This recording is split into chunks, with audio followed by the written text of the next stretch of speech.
सियासत में कामयाबी जो है वो करने से नहीं बल्कि कुछ करने से आती है।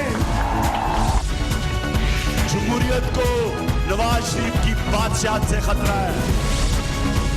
मियां साहब, आपके दिन गिने जा चुके। अल्ताफ हुसैन साहब से हमारा मुकम्मल कतई ताल्लुक है। हम दोस्ती निभाना भी जानते हैं और दुश्मनी का कर्ज उतारना भी।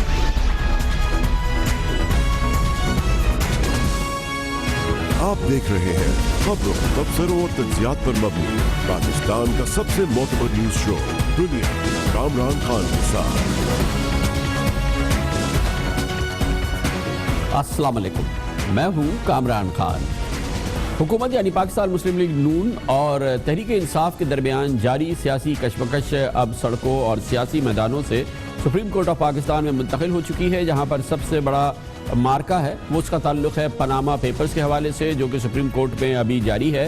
लेकिन दो बहुत और दूसरे मामलात थे जिनका ताल्लुक था सन 2013 के इंतखाबात के हवाले से, जनाब इमरान खान के इल्ज़ाम के हवाले से कि सन 2013 के इंतखाबात में धांधली हुई और इसके लिए ख़ास तौर पर उन्होंने 4 हल्कों का नाम लिया था। उन 4 हल्कों के हवाले से 2 मामला जो सुप्रीम कोर्ट ऑफ पाकिस्तान में है उनका ताल्लुक वफाकी काबीना के अहम तरीन वज़रा जनाब वज़ीर दिफा ख्वाजा आसिफ और वज़ीर रेलवेज़ ख्वाजा साद रफ़ीक से था।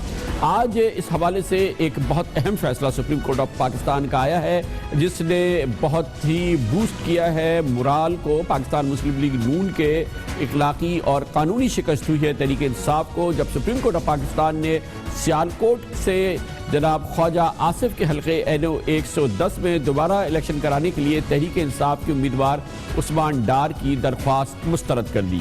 तहरीक इंसाफ के चेयरमैन इलेक्शन के बाद से हमेशा ये कहते रहे थे कि सियालकोट NA 110 समेत 4 हल्के खोले जाएं और खुसूसन NA 110 के बारे में यानी कि ख्वाजा आसिफ साहब के हल्के के बारे में बारहा उनका ये ख्याल था, उनका ये दावा था कि ये इलेक्शन ये कलदम करार दिया जाने वाला है, ख्वाजा आसिफ की विकेट गिरने वाली है, ख्वाजा आसिफ वज़ीर दिफा जो है वो अपनी नशिस्त से महरूम होने वाले हैं। सुप्रीम कोर्ट का फैसला तहरीक इंसाफ के हक में आने वाला है। जनाब इमरान खान ये बात तकरार से कहते रहे थे। पिछले 22 साल से कांग्रेस असेंबली का मेंबर बना। चौथी विकेट गिरने वाली है ख्वाजा आसिफ के हल्के में, जो सुप्रीम कोर्ट के पीछे छुपा हुआ था। ख्वाजा आसिफ 30,000 जाली वोट निकली है, 30,000। जो चौथी विकेट है, मैं ख्वाजा आसिफ बड़ी जोर जोर से नारे मारे, गले फाड़ फाड़ के नवाज शरीफ को खुश करने के लिए दरबारी साहब ने, कोई हया भी होती है, कोई शर्म भी होती है। ख्वाजा साहब अगर आप इतने दिलेर हैं तो क्यों नहीं सुप्रीम कोर्ट के साए से पीछे हटते? उसकी आड़ क्यों आपने ली हुई है? खोले हल्का चौथा वाला भी। ख्वाजा आसिफ का जो केस सुप्रीम कोर्ट के पीछे जो रंगबाज बड़ी आवाजें लगाने वाला सुप्रीम कोर्ट पार्लियामेंट में डर के छुपा हुआ है, सामने आओ। ख्वाजा साहब अगर दिल गुर्दा है, जिस तरह बढ़ के मारते हो, आके खोलो, कहो गिनती करवाओ।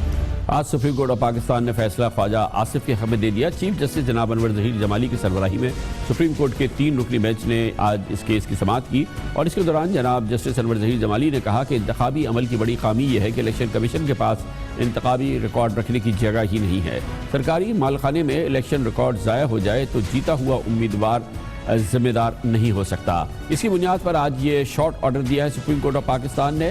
वफाकी वज़ीर दिफा जनाब ख्वाजा आसिफ ने 2013 के इलेक्शन में इस नशिस्त पर 92,000 वोट लिए थे, कामयाब हुए थे, जबकि उनके मुकाबिल तहरीक इंसाफ के उस्मान डार को 71,500 वोट मिले थे। लेकिन डार साहब ने पहले इलेक्शन ट्रिब्यूनल में दरख्वास्त दी, लेकिन मुस्तरद होने पर वो सुप्रीम कोर्ट पहुंचे और अपील दायर की, जो आज खारिज कर दी गई है।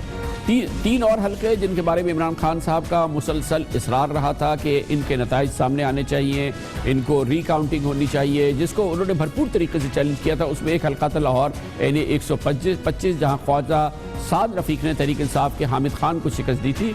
उस वक्त उन्होंने पीटीआई की दरख्वास्त के खिलाफ सुप्रीम कोर्ट से स्टे ऑर्डर अभी इस वक्त उनके पास मौजूद है और इस वजह से ये मामला फ़िलहाल सुप्रीम कोर्ट ऑफ पाकिस्तान में ज़ेर समात है। लाहौर NA 122 का भी मामला था जहाँ कौमी असम्बली के स्पीकर अयाज सादिक ने इमरान खान को हराया था। ज़िमनी इलेक्शन में भी उन्होंने PTI के अलीम खान को शिकस्त दी।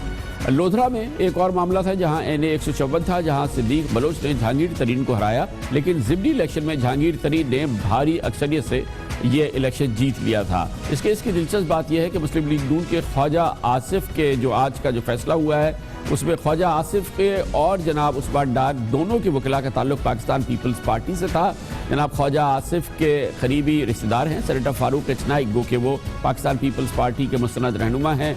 उन्होंने ख्वाजा आसिफ की नुमाइंदगी की, जबकि तहरीक इंसाफ के उस्मान डार का केस लड़ा पीपल्स पार्टी के सेनेटर बाबर आवान ने। लेकिन ये मैच दरअसल फारूक नाइक जीत गए। पीपल्स पार्टी के उसके दौर के दो साबिक वज़राए कानून इस मुकाबले में इस सुप्रीम कोर्ट ऑफ पाकिस्तान के केस में आमने सामने थे और ये मैच फारूक एचनाइक जीते और बाबर आवान हार गए। इस मौके पर बात करने के लिए हमारे साथ मौजूद है वज़ीर दिफा जनाब ख्वाजा मोहम्मद आसिफ। क्या बताया गया ख्वाजा साहब, बड़ा मुख्तसर फैसला है, आपको क्या लग रहा है कि सुप्रीम कोर्ट ऑफ पाकिस्तान ने किस बुनियाद पर यह फैसला दिया है, क्या अहम नुकात हैं? कि मैं तो सुप्रीम कोर्ट के में ना मैंने कल या परसों या आज हाज़िरी नहीं दी, लेकिन जो मेन जो मेरी समझ में बात आई है कि वो इलेक्शन ट्रिब्यूनल के लेवल पे भी और अदालत उज़्मा के सामने भी वो जो उन्होंने एक पिटीशन की हुई थी और जो उसमें इल्ज़ामात लगाए हुए थे उसके लिए कोई सबूत वो अदालतों को मुयस्सर नहीं कर सके, जिसकी वजह से फ़ैसला उनके ख़िलाफ़ आया है कि वो जो उन्होंने स्टैंड लिया हुआ था या जो भी उन्होंने धांधली के इल्ज़ामात लगाए हुए थे उसके लिए वो कोई शहादत नहीं पेश कर सके। और ये वतीरा जो है ये उनका इस पार्टी का जो है पिछले 3 साल से 3.5 साल से चला आ रहा है कि बातें बहुत करते हैं, लेकिन जब सबूत देने की बात आती है, जब साबित करने की प्रूफ करने की बात आती है तो उनके पल्ले कुछ नहीं होता उस वक्त। इस वक्त तो ख्वाजा साहब बड़े धीमे धीमे लहजे से और मुस्कुराहट के साथ हाथ बांध के गुफ्तगू कर रहे हैं, लेकिन आपको ज़ाहिर एहसास होगा कि अगर ये आज नतीजा इसके बरक्स आ जाता तो जाहिर है कि ये एक बहुत बड़ी सियासी खबर भी होती, क्योंकि PTI का ये इलेक्शन, ये इस मामले में सुप्रीम कोर्ट का ये केस जीतना, वज़ीर दिफा का सुप्रीम कोर्ट पे केस हारना, नशिस्त खो देना, इसके बहुत बड़े सियासी कॉनिटेशंस होते। आपको वसवसे थे आज के फैसले के हवाले से? देखिए, अदालत के सामने कोई मामला हो तो गैर यकीनी सूरत हाल तो ज़रूर होती है कि बावजूद इस बात के मैंने जो है ये ट्रिब्यूनल के लेवल के ऊपर भी जो है ये फ़ैसला मेरे हक़ में आया था और हमारे पास अल्लाह के फजल से जो केस लॉ था, जो दूसरे आर्गूमेंट्स थे वो बड़े मजबूत थे, लेकिन फिर भी जब आप अदालत के सामने हों तो मुतमईन तो ज़रूर होते हैं, पूरे एतमाद भी ज़रूर होते हैं, लेकिन वो एक वसवसा तो ज़रूर होता है, तो उससे तो इनकार नहीं किया जा सकता। अब भी इमरान खान बड़े एतमाद है कि चौथी विकेट गिरने वाली है, बहुत उनको एतमाद है, आप क्या कहेंगे? सर मैं खान साहब फिर नहायत अदब से फिर हज़र अर्ज़ करूँगा कि जब बंदे के पास कोई एनालिसिस करने की या उनकी कान में जो फूंक मारे उसका कोई तज़िया करने की अकल जो है या उसकी कोई एबिलिटी ना हो तो वो तो हर बात पे पुरएतमाद नज़र आता है। आप देख लें उनकी सियासत जो है वो एक दिन वो कुछ बोलते हैं, दूसरे दिन कुछ बोलते हैं। और दूसरी सबसे बड़ी बात है, बुज़ुर्ग कहा करते थे कि सच बोलो तो वो याद नहीं रखना पड़ता, झूठ बोलो तो याद रखना पड़ता है। ये वो याद नहीं रखते जो झूठ बोलते हैं, वो फिर जो है अपनी बात की खुद ही तरदीद कर देते हैं। मामला तो अदालतों में तय होंगे, ये अदालतें जो हैं वो सबसे बड़ा, जैसे मैंने एक दिन कहा था, अंपायर हैं इस मुल्क में और उनके फ़ैसले जो हैं वो फाइनल होते हैं। किसने फील्ड में रहना है, किसने पवेलियन में वापस जाना है, कि कोई आउट हुआ है, किसकी विकेट गिरी है या किसकी नहीं गिरी, ये फैसले तो अदालतों ने करने हैं। अगर हम कंटेनरों पे खड़े होकर इस किस्म के दावे करेंगे या सियासी रंगबाजी में ये इस किस्म के दावे करेंगे तो मेरा अपनी क्रेडिबिलिटी को जो है हार्म करेंगे, अपनी क्रेडिबिलिटी को, अपने एतमाद को ठेस पहुंचाएंगे लोगों के सामने। तो उसके अलावा और यही हुआ है ये पिछले 3-4 साल में। अब वो सियासी तौर पे एक दिवालियापन है, लेकिन वो बाज नहीं आ रहे इस किस्म के दावे करने से। एक दिन कुछ कहते हैं, एक दिन कुछ कहते हैं। बहुत बहुत शुक्रिया, बहुत शुक्रिया जनाब ख्वाजा आसिफ हमारे साथ थे। कमर्शियल ब्रेक और उसके बाद जिक्र करते हैं लाहौर की सड़कों में एक बार फिर शहरियों के लिए शदीद परेशानी, धरने का आलम, मुजाहरा और एहतजाज नौजवान डॉक्टर्स की जानिब से, यंग डॉक्टर्स की जानिब से जो सरकारी अस्पतालों में काम कर रहे हैं, मुसलसल एहतजाज कर रहे हैं। आज लाहौर के अस्पताल में एमरजेंसी की सिचुएशन में इनकी अदम मौजूदगी में 2 इंतहाई ट्रेजिक डेथ्स भी हो गई हैं। अब आई है पंजाब हुकूमत एक्शन में, इसके बारे में बात करते हैं छोटे से वक्फे के बाद।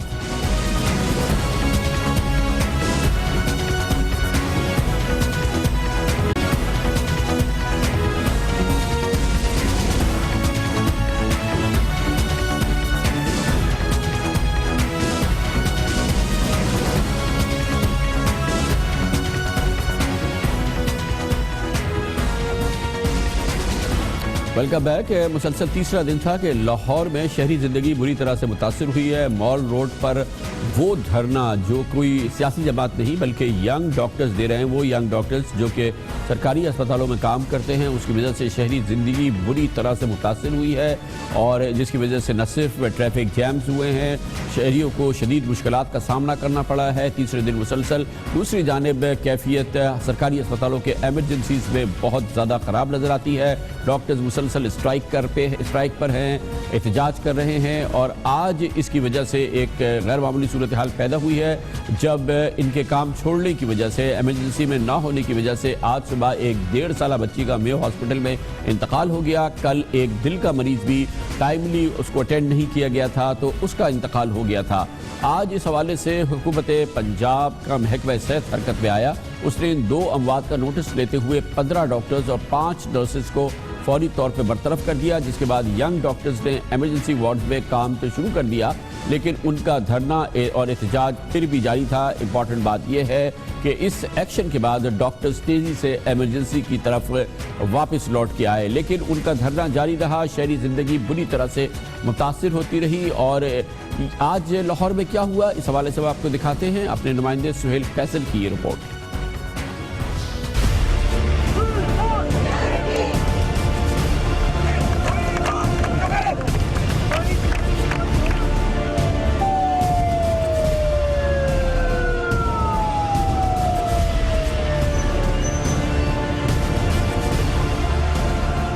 15 अक्टूबर को पंजाब के सबसे बड़े न्यू हॉस्पिटल में एक मरीज के लवाहिकीन और यंग डॉक्टर्स के दरमियान झगड़ा हुआ। मामले की इंक्वायरी हुई और 2 डॉक्टरों और एक नर्स को मुअत्तल कर दिया गया, जिसके बाद शुरू हुआ डॉक्टरों का एहतजाज, जिन्होंने पहले हॉस्पिटल में काम करना बंद किया और फिर 8 नवंबर से शहर कायद-ए-आज़म पर धरना शुरू कर दिया।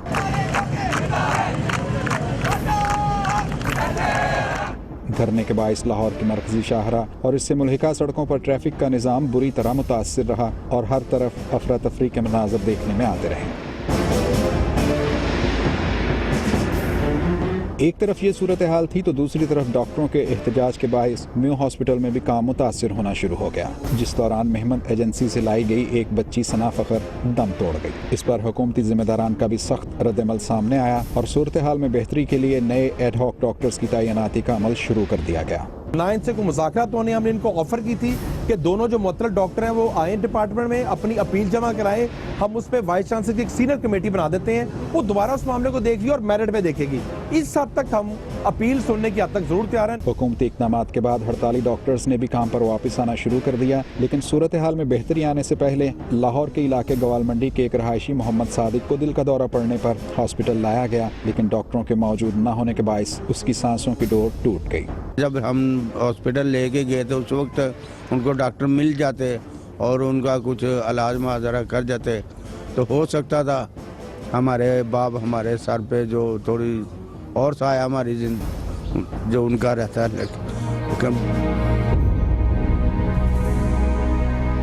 मौत की तरफ जारी सफर के सामने सिर्फ हॉस्पिटल्स में ही बांध बांधा जा सकता है, लेकिन जब वहीं पर मौत तकसीम होने लगे तो इसे क्या नाम दिया जाए?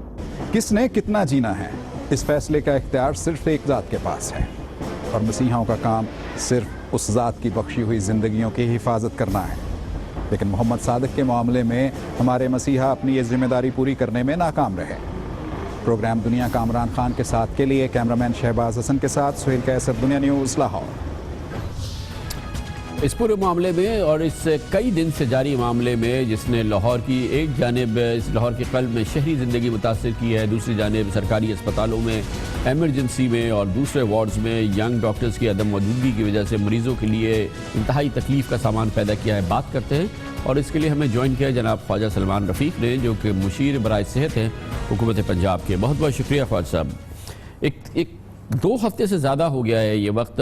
आज इस बच्ची की का ये इंतकाल, ये इतनी बड़ी ट्रेजेडी हुई, ये साहब का हुआ, उसके बाद आप लोग कुछ एक्शन में आए, हरकत में आए और अभी भी ये मसला रिजॉल्व नहीं हुआ है। इतने अरसे से इस अहम इशू के बावजूद एक इनडिफरेंस क्यों शो कर रही है हुकूमत पंजाब? इनको इंगेज क्यों नहीं कर रही?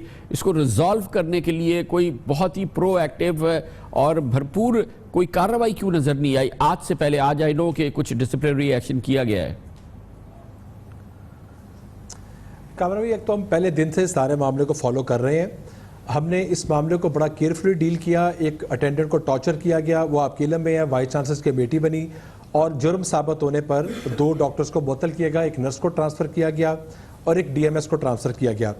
जहाँ तक वाइडिया का ताल्लुक है या वाइने का ताल्लुक है, वो सारे मामले में एक साइड पे हैं और उसकी बुनियादी वजह यह है कि 2-3 सालों में हमने बैठ के उनसे अपने मामला हल किए, उनको सर्विस स्ट्रक्चर दिया। अभी 3-4 माह पहले वज़ीर आला पंजाब ने वाइडिया से मुलाकात की, सीनियर प्रिंसिपल से मुलाकात की, 3.5 अरब का पैकेज दिया डॉक्टर्स को।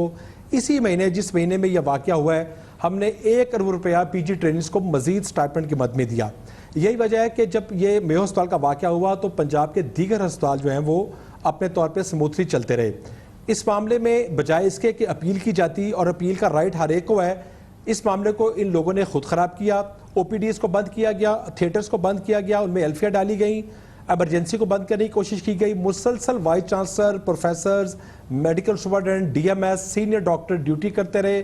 इस मामले को कहा गया कि आप अपील करें, इन पर्सन पेश हों, इस किस्म की कार्रवाई मत करें, मगर उसको यही समझा गया कि शायद हम प्रेशर डालेंगे तो हुकूमत झुक जाएगी और हुकूमत मान जाएगी। गुजारिश ये है कि डॉक्टर के जहाँ जायज़ मुतालबात हो, हुकूमत हमेशा उनको वेलकम करती है, हमेशा मराद भी देती है, क्योंकि डॉक्टर हमारा हिस्सा है। जहाँ कोई अटेंडेंट गलती करता है, किसी डॉक्टर को टॉर्चर करता है या नर्स को गालब गलोच करता है, हमेशा पुलिस हरकत में आती है, FIR दर्ज करते हैं, गिरफ्तारी करते हैं। मगर जहाँ डॉक्टर नर्स का राइट है, वहाँ एक गरीब मरीज का और अटेंडेंट का भी राइट है। और उसके बाद उस पर बस नहीं किया गया। जिन डॉक्टर ने काम करने की कोशिश की, जिस प्रोफेसर ने काम करने की कोशिश की, उसको ज़बरदस्ती रोका गया। हर चीज़ की एक लिमिट होती है, हर चीज़ की एक हद होती है। हम एक डेमोक्रेटिक पार्टी हैं, हम हमेशा ये चाहते हैं कि चीज़ों को अमिकेबली नेगोशिएशन से हल करें, लेकिन एक जुल्म की भी एक आखिर होता है। इंसान को कुछ थोड़ी सी हया होती है। सड़कों पे आके सड़कों को बंद करना, शहरी को तंग करना, इन चंद 1% डॉक्टर्स ने, मैं समझता हूँ कि पाकिस्तान की तारीख में 69 साल में जितने भी डॉक्टर्स आए हैं, मैं समझता हूँ कि तौहीन की है डॉक्टर्स कम्युनिटी को। एक तो इनका बाइकआउट सबसे पहले करना चाहिए और उन्हें इनका बाइकआउट किया। ये सब कुछ है, कोशिश कर रहे थे, ये सब कुछ है, मगर मसला तो अभी हल नहीं हुआ है ना। ये सिचुएशन लगता ये है कि अभी जारी रहेगी। मसला इंशाल्लाह नहीं, यह मसला बहुत जल्द हल होने वाला है। मैं आपको बताता हूँ, एक तो हाउस अफसर जो उनके साथ बैठे थे, उनको नोटिस दिया 2 दिन पहले, उन सब ने माफिया भी दिया और सब ने अस्पताल ज्वाइन कर लिया है। नर्सेस की बहुत बड़ी तादाद वापस आ गई है। जो 19 नर्सें वापस नहीं आई, आज रात तक उनके पास टाइम है, या वो वापस आ जाए या उनको नौकरी से फारग कर दिया जाएगा। मैं इनको यही कहता हूँ बार बार कि आप धरने को ख़त्म कर दें, अपील करें सेक्रेटरी हेल्थ के पास। कोई मुज़ाकरात गवर्नमेंट ने नहीं करने, क्योंकि पूरी पब्लिक आपको क्रिटिसाइज कर रही है। गवर्नमेंट इस पेज पे बिल्कुल इकट्ठे है। मैं अभी एक प्रोग्राम में था, उसमें तहरीक इंसाफ ने भी इनको कंडेम किया है, मैं उनका भी शुक्रिया अदा करता हूं।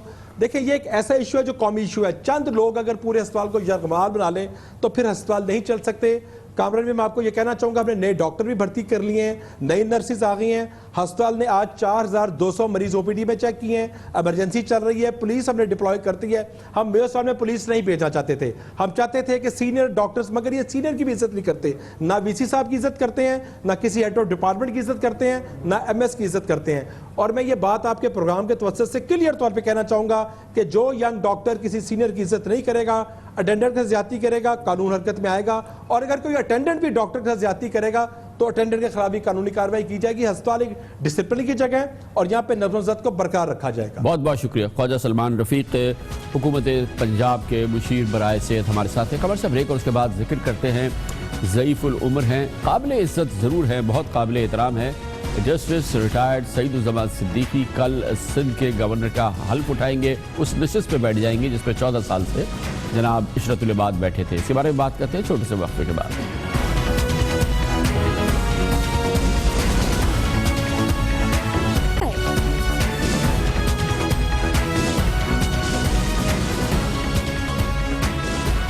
वज़ीर-ए-आज़म जनाब नवाज शरीफ की ये खूबी बहुत मुमताज़ है कि वो अपने साथ एहसान करने वाले को या जो मुश्किल वक्त में उनके साथ खड़ा रहा हो उसको नहीं भूलते और उसको भी नहीं भूलते जिसने कि उनके साथ भरपूर ज़्यादती की है। दो मुमताज़ केसेस हमारे सामने हैं, एक है जनरल परवेज़ मुशर्रफ का, और एहसान करने वाले या ये कि उसूलों में या बुरे वक्त में उनके साथ, उनकी हुकूमत के साथ और उस निज़ाम के साथ खड़े रहने वाले थे जनाब जस्टिस रिटायर्ड सईदुज़्ज़मान सिद्दीकी, जिसे जनाब उनके उस अमल को वो भूलने के लिए तैयार नहीं है जनाब नवाज शरीफ है, जिसकी वजह से 79 साला जस्टिस रिटायर्ड सईदुज़्ज़मान सिद्दीकी कल सिंध के 31वें गवर्नर के ओहदे का हल्फ उठाएंगे।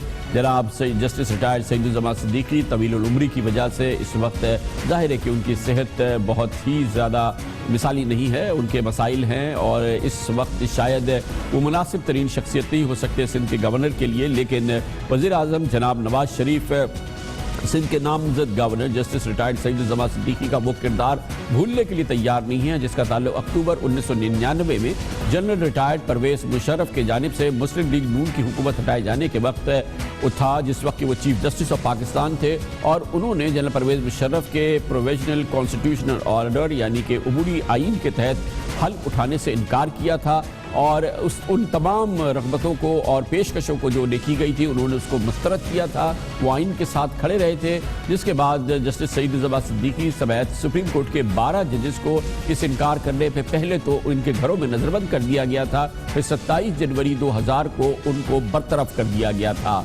जनाब नवाज शरीफ उनके इस किरदार के हवाले से जनाब सईदुज़्ज़मान सिद्दीकी के हमेशा मशहूर रहे, उनकी जमात भी और उनकी सियासी पोजीशन भी हमेशा जनाब सईदुज़्ज़मान सिद्दीकी को याद रखती है और जब मौका मिलता है जनाब नवाज शरीफ जनाब जस्टिस सईदुज़्ज़मान सिद्दीकी को तो रिकग्नाइज करने की कोशिश करते हैं। इसी तरह से 2008 में जब पीपल्स पार्टी के दौर में सदारती इलेक्शन हुआ तो उन्होंने जनाब आसिफ अली जरदारी के मुकाबले में सदारती उम्मीदवार की हैसियत से जनाब जस्टिस सईदुज़्ज़मान सिद्दीकी को नामजद किया था। अब जस्टिस सईदुज़्ज़मान सिद्दीकी कल सिंध के गवर्नर की हैसियत से हल्फ उठाएंगे और ये बात बहुत अहम है कि वो सिंध के सबसे उम्र रसीदा गवर्नर होंगे। इससे पहले साबिक गवर्नर महमूद हारून ने 1994 में 74 साल की उम्र में ये मनसब संभाला था, लेकिन जनाब जस्टिस रिटायर्ड सईदुज़्ज़मान सिद्दीकी इस वक्त 79 साल के हैं।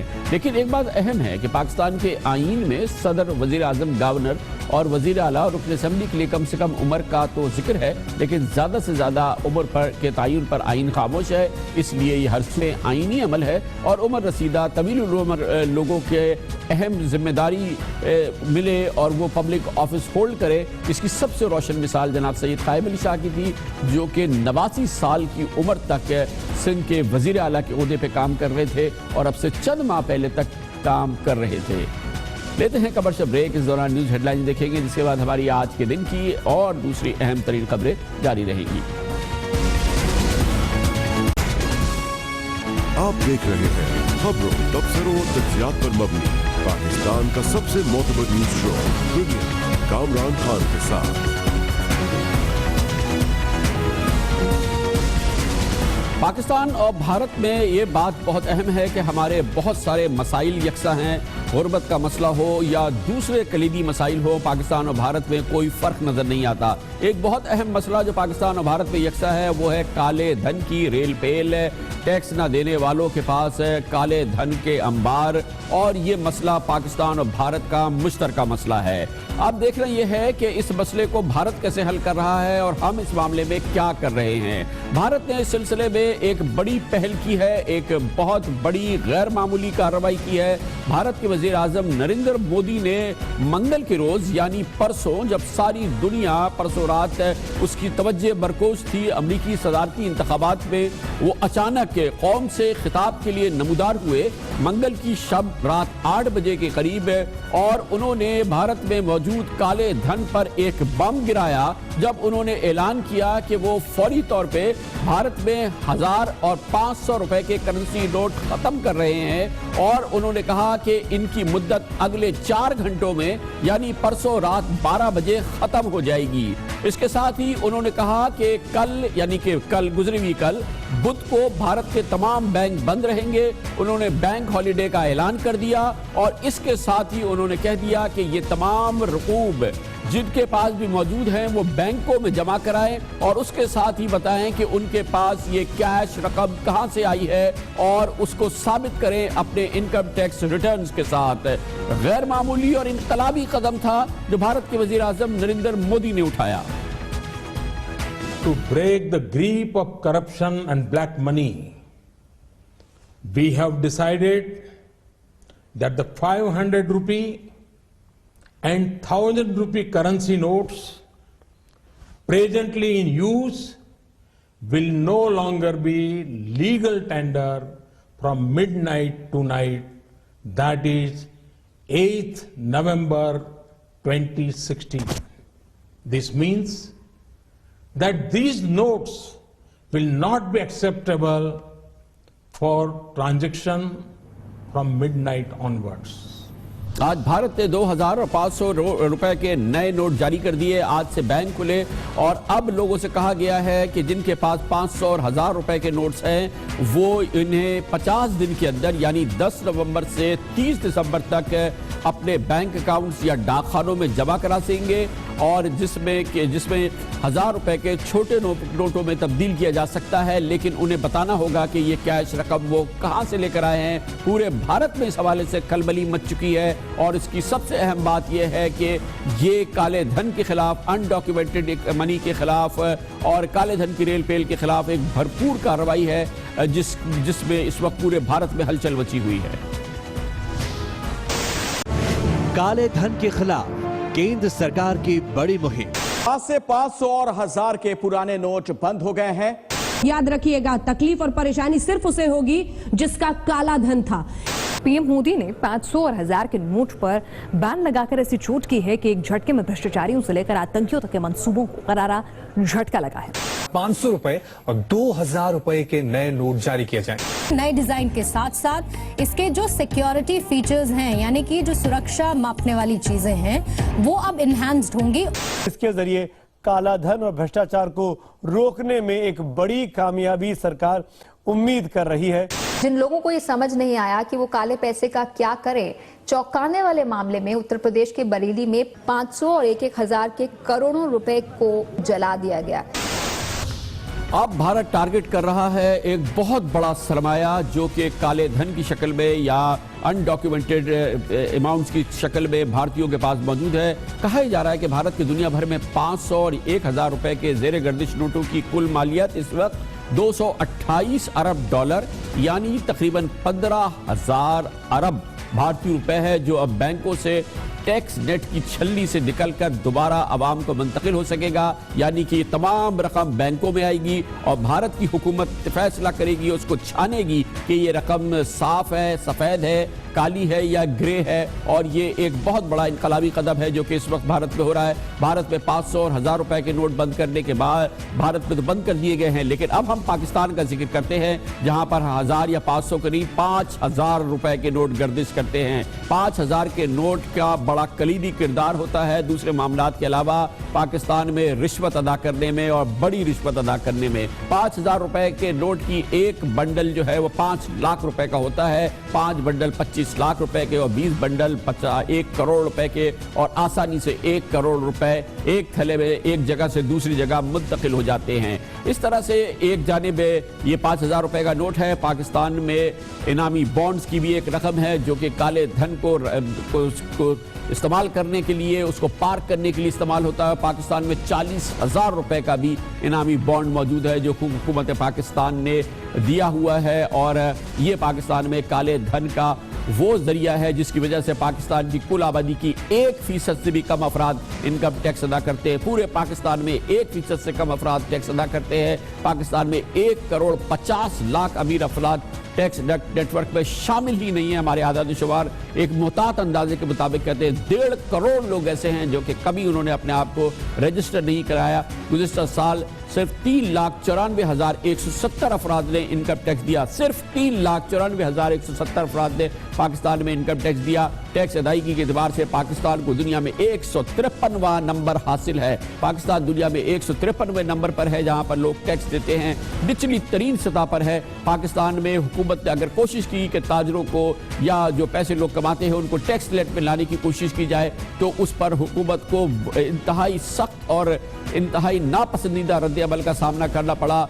आम तौर पर पाकिस्तानी इस तमाम कोशिश को मुस्तरद कर देते हैं और टैक्स नेट में लाने के लिए टैक्स एमनेस्टी स्कीम में जो कि ताजरों के लिए दी गई थी 5 बार तोसी की गई, लेकिन इसमें उसके बावजूद भी सिर्फ 10,000 अफराद ने टैक्स रिटर्न फाइल किया है। और अब ये पूरी सूरत हाल पाकिस्तान के सामने भी है। Out of the box solution की जरूरत है। ऐसे कलीदी और रास्त इक़दाम की जरूरत है जैसे कि भारतीय वज़ीर आज़म नरेंद्र मोदी ने किए, क्योंकि पाकिस्तान का मसला शायद भारत से भी ज़्यादा संगीन है और इस वक्त की ये सूरत हाल पाकिस्तान के लिए भी बहुत ही कलीदी है कि क्या पाकिस्तान जो कि इस वक्त काले धन के पहाड़ों का सामना कर रहा है और उसकी ये तमाम कोशिशें कि अवाम को और इस काले धन को मईशत का हिस्सा बनाया जाए नाकाम हो रही है, इस पर हम बात करते हैं। और इसके लिए हमारे साथ मौजूद है वज़ीर आज़म पाकिस्तान के मुशीर बराए टैक्स अमूर, मावन ख़ुसूसी बराए टैक्स अमूर जनाब हारून अख्तर खान हमारे साथ मौजूद हैं। बहुत बहुत शुक्रिया हारून अख्तर साहब। आप बताइएगा, बहुत सारे एक्सपर्ट से हमने बात की है, वो कहते हैं कि पाकिस्तान की सूरत और भारत की सिचुएशन में कोई फ़र्क नहीं है और पाकिस्तान में भी अगर बड़े डिनोमिनेशन के करेंसी नोट्स को हुकूमत ख़त्म कर दे, विड्रॉ कर ले तो कोई मुज़ायक़ा नहीं है।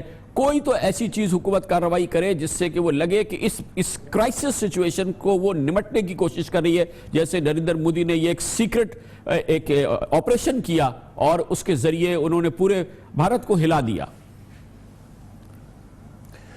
जी कामरान खान साहब, पहली बात तो ये है कि अगर अनडॉक्यूमेंटेड इकॉनमी के मुख्तलिफ फिगर्स हैं पाकिस्तान में, कोई लोग कहते हैं 50% है आपके GDP की और कोई लोग कहते हैं 100% है, तो इस अनडॉक्यूमेंटेड इकॉनमी में और करेंसी में सिर्फ रिश्वत का पैसा नहीं है, इसके अंदर लेजिटिमेट बिजनेस का भी पैसा है जो अनडॉक्यूमेंटेड है। लिहाजा मेरा ख्याल है भारत ने एक बड़ा सडन और एक ड्रास्टिक स्टेप लिया है और ये रिस्की स्टेप है, क्योंकि हम ये नहीं चाहते कि किसी ऐसे स्टेप से जो आपका कारोबार है और जिससे एम्प्लॉयमेंट जनरेट हो रही है वो एट ए स्टैंड स्टिल आ जाए। आपने रियल एस्टेट के मामले में देखा कि हम पूरे जस्टिफाइड थे कि रियल एस्टेट की वैल्यू फेयर वैल्यू पे लेके आए, बट उसकी भी हमने 25% वैल्यू लगाई जिससे कारोबार थोड़ा स्लो हो गया है।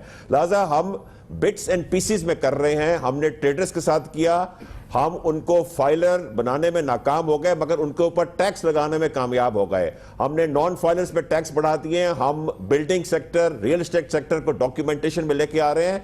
सो हम स्लोली एंड ग्रेजुअली मूव कर रहे हैं ताकि ये अनडॉक्यूमेंटेड इकोनॉमी जो इकोनॉमी का एक बहुत बड़ा हिस्सा है ये स्टैंड स्टिल पे ना आ जाए और बेरोजगारी ना बढ़े। तो हारून साहब, ये जो हमारे यहाँ 5,000 रुपए का नोट है, हमारे यहाँ 40,000 रुपए का बॉन्ड है, आप समझते हैं कि हमारी मारूजी सिचुएशन ऐसी है कि हमें जरूरत है कि इतने बड़े डिनोमिनेशन के करेंसी नोट्स हमारे पास मौजूद हो। और आपने सही कहा, और ये बात भी सही है कि ये कानूनी कामों के लिए भी इस्तेमाल होते हैं, लेजिटिमेट तरीक़ों के लिए भी इस्तेमाल होते हैं, लेकिन गैर कानूनी तौर पे बहुत ज़्यादा इस्तेमाल होते हैं। आप नहीं समझते कि पाकिस्तान में केस है कि ये बड़े डिनोमिनेशन के नोट्स या ये कि 40,000 जैसे डिनोमिनेशन के प्राइस बॉन्ड्स जो हैं उसकी ज़रूरत नहीं है, हमें उनको स्क्रैप कर देना चाहिए?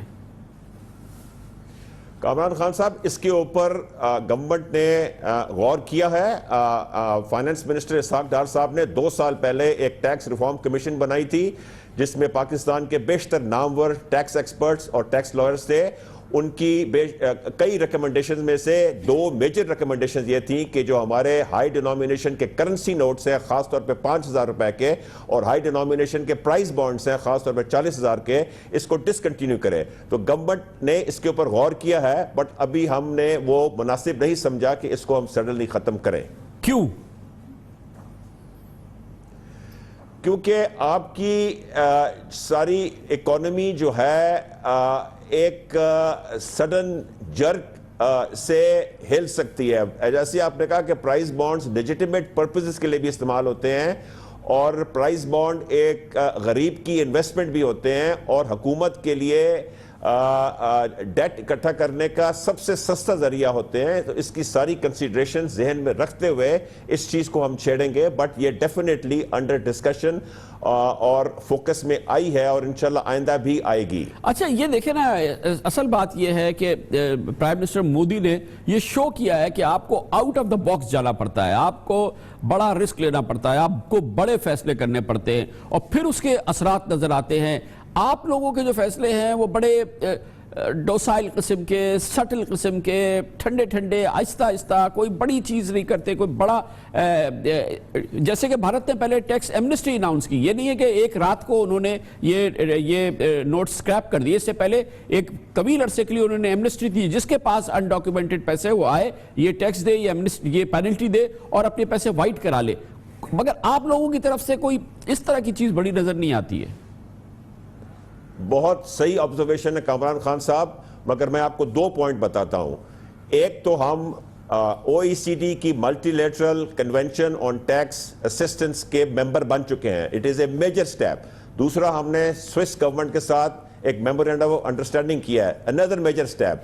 तीसरा, एंटी मनी लॉन्ड्रिंग एक्ट में फिस्कल ऑफेंस जो है it has become a predicate offence, another major step. चौथा, बेनामी ट्रांजैक्शन बिल जो है वो पार्लियामेंट में है। इन चारों चीजों का असर ये हुआ है कि हमारे पास कई एसोसिएशंस, कई चेंबर्स आए हैं और वो उन्होंने हमसे डिमांड की है कि वो एक किस्म की टैक्स इंसेंटिवाइज्ड अनडॉक्यूमेंटेड एसेट्स को लेजिटिमाइज करने की स्कीम लेके आए, बोथ इनसाइड पाकिस्तान और एसेट्स आउटसाइड पाकिस्तान।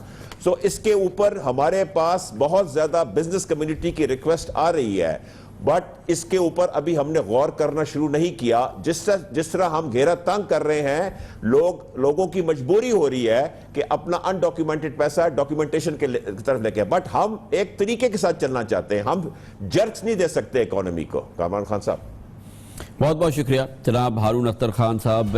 हमारी अपनी इकॉनमी की सेंसिटिविटीज़ है हमें बता रहे थे, लेकिन भारत में जो इनिशिएटिव लिया गया है, अब ये कहा जा रहा है कि भारत में 2.5 लाख रुपए से ज़्यादा काले धन, मनी लॉन्ड्रिंग या खुफिया असासों पर 200% जुर्माना अदा करना होगा। यानी कि जब आप जो लोग अब ये जो स्क्रैप नोट है ये लेके जाएंगे, उन्हें 200% जुर्माना अदा करना पड़ेगा अगर उसकी जाहिर न की गई जायज़ आमदनी। ये बताया गया कि ये आमदनी जायज़ तौर पर हासिल नहीं की गई, और फिर अगर ये हासिल की गई है और नहीं हासिल की गई है तो उसके लिए मुख्तलिफ टैक्स स्लैब बनाए गए हैं। 30% टैक्स और 15% इजाफी जुर्माना अदा करना पड़ेगा कि ये कैश आपके पास क्यों मौजूद था।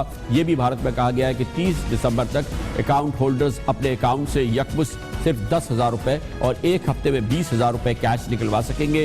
कैश नहीं निकलवा सकते, जबकि चेक से मुंतकली, पे ऑर्डर, बैंक ड्राफ्ट और क्रेडिट कार्ड के इस्तेमाल पर कोई हद नहीं होगी, लेकिन कैश का इस्तेमाल नहीं हो सकता। एक और बड़ी इंपॉर्टेंट डेवलपमेंट हुई है भारत में। अब कीमती जेवरात की खरीदारी के लिए महकमा टैक्स का जारी करदा वहां का NTA नंबर लाजमी दिखाना होगा, जबकि ज्वेलर्स को अपनी आमदनी दिखाने के लिए ग्राहक का टैक्स नंबर भी लेना होगा कि जो ग्राहक उनसे सोना खरीद रहा है। भारतीय अखबार इकोनॉमिक टाइम्स ने कहा है कि भारतीय वज़ीर आज़म मोदी 6 महीने पहले ही ये जो ऑपरेशन था उन्होंने रिजर्व बैंक ऑफ इंडिया यानी कि वहाँ के स्टेट बैंक के हुकाम से मिलकर बड़ा सीक्रेटली तैयार किया था और वो 6 महीने पहले इन बड़े नोटों की बंदिश का फैसला कर चुके थे, लेकिन इस प्लान को बहुत ज़्यादा सीक्रेट रखा था।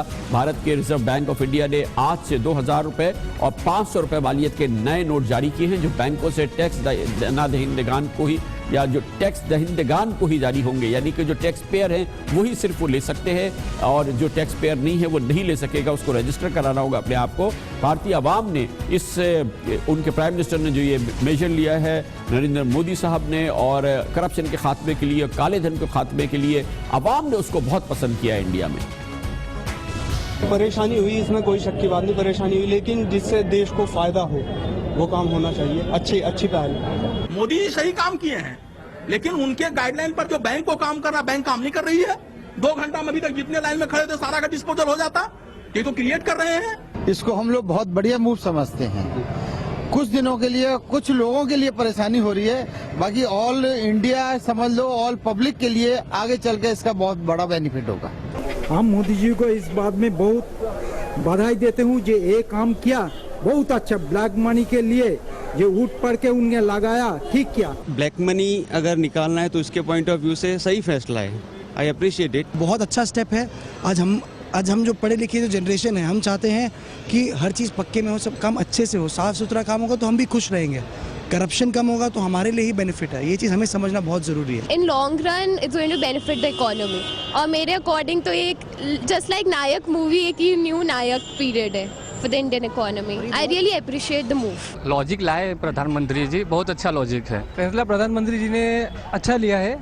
इससे क्या है, जितना भी ब्लैक मनी जो है बाहर वो सब रिटर्न आएगा। आम बिजनेसमैन है उसको थोड़ी दिक्कत होगी, लेकिन उससे फायदा ये है कि जाली करेंसी वो डंप हो जाएगी। मैं चाहता हूँ जिनके पास ब्लैक मनी पड़ा है वो तो दुआ लें, सबकी मोदी जी की दुआ लें और सबको बांट दें, आग ना लगाएं, उसको फेंके मत। ये सबसे अच्छा फैसला है और काले धन पे बहुत बड़ा ब्रेक होगा। ये बहुत अहम ये जो इनकलाबी कदम उठाया वज़ीर आज़म भारत के मोदी ने, इससे पहले ये नहीं है कि ये अचानक एक रातों रात उन्होंने ये चीज़ कर दी। इससे पहले भारत में मोदी सरकार ने एमनेस्टी स्कीम एक लेकर आए थे जिसके तहत तमाम लोगों से जिनके पास ऐसे असासे थे जो जाहिर अब तक नहीं हुए थे उनको 1 महीने की उन्होंने मोहलत दी और उनसे कहा कि वो अपने असासे जाहिर कर दें, उसके लिए एक टैक्स या पेनल्टी उनको देनी थी। जिसके बाद भारत में 97 अरब रुपए यानी तकरीबन $14.5 अरब का रेवेन्यू हासिल हुआ जो भारत ने हासिल किया है और उसकी मुद्दत ख़त्म होने के बाद ये 1000 और 500 के नोट स्क्रैप कर दिए भारतीय हुकूमत ने और इसके असरात बड़े पॉजिटिव असरात हैं जो कि भारत में नज़र आ रहे हैं। इस पर हम मज़ीद बात करते हैं और इसके लिए जाएंगे नई दिल्ली जहाँ पर मौजूद है विनीत खहारे जो कि BBC के कॉरेस्पॉन्डेंट हैं नई दिल्ली में। क्या लोग डरे हुए हैं कि या परेशान हैं? ये लंबी लंबी क्यूज लगी हुई हैं आज बैंक्स में इंडिया में और वो अपने पैसे ले जा रहे हैं, चेंज कर रहे हैं। क्या परसेप्शन है, क्या लोग बात कर रहे हैं विनीत जी? लोगों को ऐसा नहीं कि डर है कि पैसा हमारा कहां चला जाएगा। प्रॉब्लम यह है कि इंडिया में एक जो कार्ड का जो इस्तेमाल है, कार्ड ऑनलाइन का, वो बहुत कम होता है और कई जगह कैश ट्रांजैक्शंस होते हैं ज्यादातर हिस्सों में। और ये जो 500 और 1000 के नोट थे, ये 85% जो टोटल करेंसी ट्रांजैक्शन था वो उसका हिस्सा थे। तो जब आप इतना पैसा एक साथ निकाल लेते हो, आप कहते हैं कि ये अब नहीं चलेंगे, तो वो आप जो डेली रूटीन की चीजें हैं, अगर आपको रिक्शा करना है या फिर दूध लाना है तो आप वो कैसे करेंगे? डेली नीड का सामान है, खासकर जो छोटे व्यापारी हैं। कल मैं गया था दिल्ली पुरानी चांदनी चौक में इलाके में, वहां पर जो छोटे व्यापारी हैं वो बहुत परेशान है। कोई 500 रुपए का नोट ले नहीं रहा है और ये सब ऐसे इलाके यहाँ कैश ट्रांजैक्शंस ही चलते हैं। तो इसीलिए हमने देखा कि लोग आज बैंकों के सामने लंबी लंबी लाइनें थी, कतारों में खड़े हुए थे अपने नए नोट के लिए या फिर उसको चेंज करवाने के लिए। बहुत बहुत शुक्रिया विनीत खरे हमारे साथ मौजूद थे। नई दिल्ली की सूरत हाल बता रहे हैं जहां पर आज बैंकों के बाहर लंबी लंबी कतारें लगी हुई थी, लोग अपने पैसे लेके गए हुए थे, 1000 और 500 के नोट उन्हें चेंज करा रहे थे। कल बैंकों की अचानक छुट्टी का ऐलान कर दिया गया था। बहुत बड़ी डेवलपमेंट है भारत में जो की गई है। आइडेंटिकल सिचुएशन है पाकिस्तान में भी, काले धन के हवाले से, टैक्स न देने वालों के हवाले से भारत के वज़ीर आज़म ने यह रास्त कार्रवाई की है। हमने अपने जो टैक्स उमूर के काबीना के रुकन हैं जनाब हारून अख्तर साहब से बात की, उन्होंने कहा पाकिस्तान की सूरत हाल मुख्तलिफ है। खबर से ब्रेक और उसके बाद जिक्र करेंगे उस मामले का जो कि कई दिनों से हम देख रहे हैं और काफ़ी सेंसिटिव मामला है। वकला और जजों के दरमियान बनी हुई है और ख़ास तौर पे वकला सफारा नज़र आते हैं बाज़ जजेस के ख़िलाफ़, आला अदालतों के जजेस के ख़िलाफ़। और एक गैर मामूली सूरत हाल अब पैदा हुई है। इस्लामाबाद हाई कोर्ट ने करारदाद पास की है, इस्लामाबाद हाई कोर्ट के चीफ जस्टिस को बरतरफ किया जाए, उनके खिलाफ भरपूर कार्रवाई की जाए। इसके बारे में बात करते हैं छोटे से वक्फे के बाद।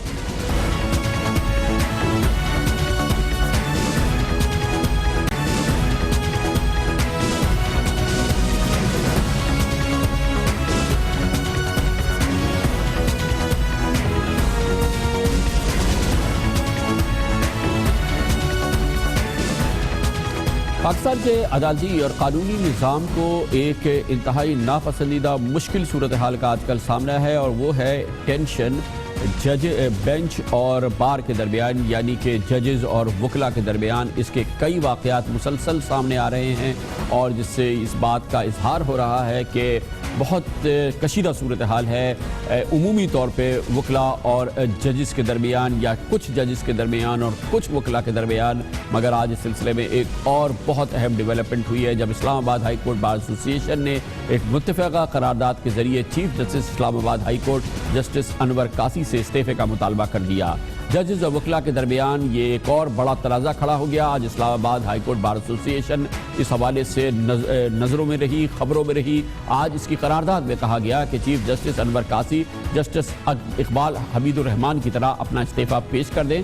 Supreme judicial council justice Anwar कासी के खिलाफ रेफरेंस की समाअत करे और जनाब जस्टिस अनवर कासी, जैसे कि आपको बताया, इस्लामाबाद हाई कोर्ट के चीफ जस्टिस हैं। जस्टिस अनवर कासी के खिलाफ करारदाद इस्लामाबाद हाई कोर्ट बार के इतलात के मुताबिक 505 अराकीन ने पेश की थी, जिसे आज जनरल बॉडी के इजलास में मंजूर किया गया। इस्लामाबाद बार एसोसिएशन के इजलास में, इस अहम इजलास में, इस कड़े इजलास में एक अजीब व गरीब और बहुत ही दिलचस्प सूरत हाल पैदा हो गई जब इस्लामाबाद के हाई कोर्ट बार के इस इजलास के दौरान इस्लामाबाद हाई कोर्ट के जस्टिस जनाब जस्टिस शौकत अजीज सिद्दीकी अचानक इस्लामाबाद में पहुंच गए। जज साहब अचानक इस इजलास में पहुंचे और उन्होंने वकला से दरख्वास्त करना शुरू की कि वह जज साहबान के खिलाफ करारदादें मंजूर करके गलत रिवायात न डालें। जस्टिस शौकत अजीज सिद्दीकी से मंसूब हुआ कि उन्होंने कहा जनरल इजलास बॉडी में और जनरल बॉडी इजलास में शौकत अजीज सिद्दीकी ने कहा कि अपने काले कोट, टाई और सफ़ेद शर्ट को दागदार ना करे और ये मुकालमा हुआ इस इजलास के दौरान जस्टिस शौकत अजीज सिद्दीकी और वकला के दरमियान। जस्टिस शौकत सिद्दीकी ने कहा कि अल्लाह रसूल का वास्ता है बेंच के खिलाफ गलत रिवायात ना डाले। हाथ जोड़ कर इल्तिजा करता हूँ कि किसी की तरफदारी नहीं कर रहा। क्या सुप्रीम जुडिशल काउंसिल का फैसला आने तक काम करना जस्टिस अनवर कासी का हक नहीं है? इस तरह की करारदादें इस्लामाबाद हाई कोर्ट के खिलाफ साजिश है, ये जनाब जस्टिस शौकत अजीज सिद्दीकी कह रहे थे। इस दौरान वकला में गर्मा गर्मी हो गई और एक अजीब सूरत हाल थी क्योंकि एक जानिब जज साहब थे, दूसरे जानिब वकला थे और फिर गर्मा गर्मी का आलम था। एक अजीब बदनसीबी की सूरत हाल पैदा हुई और गैर मामूली सूरत हाल थी ना कि इसमें बीचों बीच मौजूद थे इस्लामाबाद हाई कोर्ट के एक जज और अतराफ में थे वकला।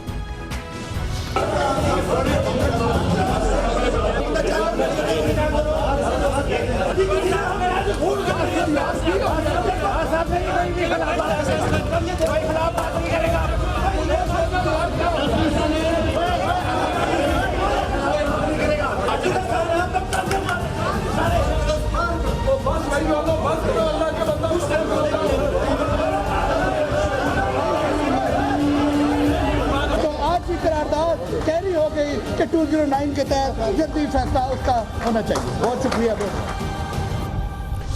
इसका बैकग्राउंड यह है कि Islamabad high court bar association के जनरल सेक्रेटरी वकास मलिक ने 17 अक्टूबर को सुप्रीम कोर्ट के जस्टिस इकबाल हमीदुर रहमान और 6 अक्टूबर को chief justice Islamabad high court justice Anwar कासी के खिलाफ सुप्रीम जुडिशल काउंसिल में रेफरेंस दायर किया था, जिसमें उन्होंने इस्तदा की थी कि दोनों जज साहिबान को काम करने से रोका जाए।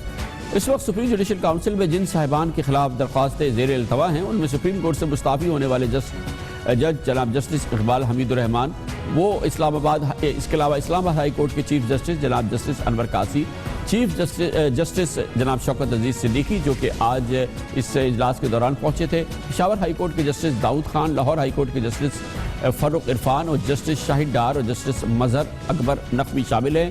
ये वो जज साहबान हैं जिनके मामला सुप्रीम जुडिशल काउंसिल में मौजूद हैं। Justice Amir Hani Muslim chief supreme court of Pakistan में जो एक बहुत अहम जज साहब हैं, उनकी सरबराही में सुप्रीम कोर्ट की 3 रुकनी बेंच ने एक अहम तारीखी फैसला किया था 1.5 माह कबल। अपने फैसले में इस्लामाबाद हाई कोर्ट में 2010 और 2011 तक होने वाली तकरीरों को उन्होंने खिलाफ ज़ाब्ता और गैर कानूनी करार दे दिया था। ये इस्लामाबाद हाई कोर्ट में के हवाले से बहुत अहम सुप्रीम कोर्ट का फैसला था, जिसमें कहा गया था कि इस्लामाबाद हाई कोर्ट में चीफ जस्टिस और इंतजामी कमेटी ने खिलाफ ज़ाब्ता भर्तियाँ की और मनपसंद भर्तियों से इदारे का तशक्कुस दागदार किया और अदालतों पर अवाम का एतमाद मजरूह हुआ। और इस वक्त ज़ेर बहस जो इदारा है वो इस्लामाबाद हाई कोर्ट था, जैसे कि सुप्रीम कोर्ट के इस ऑर्डर में कहा गया। कवायद और ज़वाबित नज़रअंदाज करके इस्लामाबाद हाई कोर्ट में होने वाली तमाम तकरीरों को सुप्रीम कोर्ट ने फौरी तौर पर डी नोटिफाई करने का भी हुक्म जारी किया था। खाली होने वाले ओहदों पर 45 रोज़ के अंदर सुप्रीम कोर्ट ने कहा था कि NTS के जरिए भर्तियाँ की जाए। गैर कानूनी भर्तियों के हवाले से सुप्रीम कोर्ट का फैसला आने के बाद सुप्रीम कोर्ट के जस्टिस जनाब इकबाल हमीदुर रहमान ने 24 सितंबर को अपने ओहदे से इस्तीफ़ा भी दे दिया था और उन्होंने कहा था कि गैर कानूनी भर्तियों के अरसे में कुछ वक्त के लिए वो chief justice Islamabad high court थे, इसलिए वो अपनी इखलाकी जिम्मेदारी समझते हैं कि वो अपने ओहदे से इस्तीफ़ा दे दें। पाकिस्तान बार काउंसिल ने भी 9 मई को पाकिस्तान की आईनी तारीख में पहली बार सुप्रीम जुडिशल काउंसिल की कारकर्दगी के हवाले से सुप्रीम कोर्ट में आइन पिटीशन दायर की थी, जिसमें उन्होंने इस्तदा की थी कि सुप्रीम जुडिशल काउंसिल में जजेस के खिलाफ दायर दरख्वास्तों पर जल्द कार्रवाई की जाए। बताया जाए कि जजेस के खिलाफ कितनी दरख्वास्तें मौसूल हुई, कितनी पर कार्रवाई की गई, दरख्वास्तों पर फैसलों तक मुतल्लिका जज साहबान को काम करने से रोका जाए। मजमूई तौर पर सूरत हाल ये है, वकला की अंजुमने बार यानी कि जज साहिबान और जजेस के दरमियान एक सख्त टेंशन की सूरत हाल है, जिसकी अक्कासी मुताद्दिद कई वाक़यात के ज़रिए पिछले कई हफ्तों के दौरान सामने आई है। इस पूरे बैकग्राउंड को जानते हैं, इसके लिए हमें ज्वाइन किया जनाब वक़ास मलिक ने, जो सेक्रेटरी जनरल हैं Islamabad high court bar association के। बहुत बहुत शुक्रिया मलिक साहब। आज का जो वाक़या हुआ ये बड़ा गैर मामूली वाक़या है। Islamabad high court bar association का ये इजलास चल रहा था जिसमें आप जज साहिबान के हवाले से करारदाद मंजूर कर रहे थे, बहस कर रहे थे। ये जस्टिस शौकत अजीज सिद्दीकी साहब अचानक उसमें तशरीफ़ ले आए और फिर वो क्या हुआ, ये वाक़या क्या था? ये खान साहब, सबसे पहले तो मैं आपको मुबारकबाद देता हूँ कि ये आपने खबर ब्रेक की थी 3 साल कबल, जिसमें करप्शन के और मामलात आप हाईलाइट हुए थे और एक पिटीशन फाइल हुई थी Chaudhary Mohammad Akram versus registrar Islamabad high court. उसका डिसीजन 26 सितंबर 2016 को आया, जिसमें कि मुकम्मल तफसीलात दर्ज थी और उसके 85 पैरा थे और तमाम जजेस का उसमें कंडक्ट डिस्कस कर दिया गया कि chief justice Islamabad high court ने उस वक्त और उनके साथ सीनियर प्यूनल जज और दीगर ने किस तरह अकरबा परवरी की, और उसमें फिर उसके बाद जजमेंट आ गई। जजमेंट के बाद रोशनी में हमने 209 आर्टिकल के तहत इनके खिलाफ रेफरेंसेस फाइल किए। एक रेफरेंस हमने इकबाल हमीदुर रहमान के खिलाफ फाइल किया, जस्टिस इकबाल हमीदुर रहमान साहब के खिलाफ। दीगर रेफरेंस जो दूसरा था वो हमने कासी साहब के खिलाफ फाइल किया और उस जजमेंट की रोशनी में किया। हमने कोई स्ट्रिक्चर्स या इल्ज़ामात नहीं लगाए उनके ऊपर।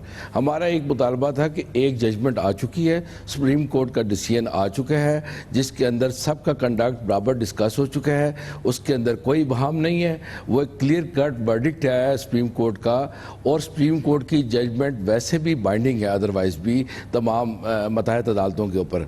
उसके ऊपर जब रेफरेंस आया तो इकबाल हमीदुर रहमान साहब ने इंतहाई जुर्रत और गैरत का मुजाहरा करते हुए उन्होंने अपना इस्तीफ़ा दे दिया। इसके बाद यही मामला चलते रहे। अभी तक कुछ मुलाजमीन ऐसे हैं जिनका रिकॉर्ड पेश नहीं किया जा रहा, कमेटी प्रॉपर तौर पर काम नहीं कर सक रही, जो अवाम है उसका एतमाद जी। ये बैकग्राउंड तो मलिक साहब मिल गया है। ये फरमाइएगा, आज जो ये वाक़या हुआ है ये हमने कभी इस किस्म की कोई नज़ीर नहीं देखी। इस वाक़े के बारे में बताएं ना, क्या है? हम ये समझते हैं कि जो जनरल बॉडी है वो हमारा घर है और हम उसमें कोई भी कानूनी जो अपने हमारे मामलात होते हैं वो डिस्कस करते हैं जिसकी रिक्वेजिशन होती है। ये Islamabad high court bar association की तारीख में सबसे बड़ी रेजोल्यूशन थी, जिसकी तायद 505 मेंबरान ने दस्तखत करके की और ये पेश की गई। उसके दौरान कुछ वाक़यात ऐसे पेश आए जिसकी वजह से काफ़ी बदनज़मी हो गई। जस्टिस शौकत अजीज सिद्दीकी साहब, जिनको हमने इनवाइट नहीं किया हुआ था, वो आज खुद ही तशरीफ़ ले आए बार रूम में और उसके बाद उन्होंने अपने खिताब के दौरान कुछ स्ट्रिक्चर्स हमारे मेंबरान के ख़िलाफ़ पास किए, उन मेंबरान के ख़िलाफ़ जो कि मुहर्रिकीन थे इस तहरीक के एक नंबर, और उस शख्स के खिलाफ जो कि पटिशनर का काउंसिल भी था। और इसमें एक और हमें बड़ी दिक्कत आई इस बात में कि एक उन साहब के खिलाफ भी पास कर दिया उन्होंने स्ट्रिक्चर जो इस तहरीक का मुहर्रिक भी था, और उसने सदीकी साहब के खिलाफ कोई उनके खिलाफ रेफरेंस भी फाइल किया हुआ था। अब बार रूम में वकला की रिस्पेक्ट हमें मुकद्दम है। हमने पहले ही कहा था कि ये वो वक्त चला गया जब हम डिक्टेशन लिया करते थे। हम जजों के नुमाइंदे नहीं हैं, हम बार के नुमाइंदे हैं। हमने अवाम की बात करनी है, इंसाफ की बात करनी है, इसी तरीके से इंसाफ को दबाना नहीं है। इसलिए वो अजीब सी एक सूरत हाल पैदा होगी जिनके बाद एक साहब जिनका हमारे मेंबर नहीं थे उन्होंने ज़बरदस्ती खिताब करने की कोशिश की, जिसके ऊपर मैंने उनसे रिक्वेस्ट की कि जनाब आप हमारी बार के मेंबर नहीं हैं। जिसके बाद उन्होंने एक उदम मचा दिया कि कोई प्री प्लान किस्म की साजिश थी वकला को बदनाम करने के लिए। पहले उन्होंने हमारे कैमरास को रोक लिया। ये आज का वाक़या है और बहुत संगीन और बहुत ही गैर मामूली वाक़या है, लेकिन ये बार और बेंच के दरमियान, वकला और जजेस के दरमियान जो मामला चल रहे हैं पिछले कई हफ्तों से, लाहौर में हम कई वाक़यात देख चुके हैं। इस हवाले से बहुत टेंशन है लाहौर में, और फिर अब ये इस्लामाबाद की भी ये सूरत हाल बहुत ही संगीन है। आप ख़ुद जजेस के ख़िलाफ़ रेफरेंस फाइल कर रहे हैं सुप्रीम जुडिशल काउंसिल के अंदर। ये पूरा मामला क्या है, इसके पीछे क्या है, ये क्या है, ये क्यों इतनी बेचैनी है, क्यों इतनी एक अफरा तफरी का सा आलम है जो हम देख रहे हैं, क्योंकि इससे इंसाफ की फराहमी का अमल बहुत संगीन तौर पर मुतासर हो रहा है। बिल्कुल बजा तौर पर इरशाद फरमाया आपने कि इंसाफ की फराहमी का ताल्लुक इनकी इंटेग्रिटी के साथ है।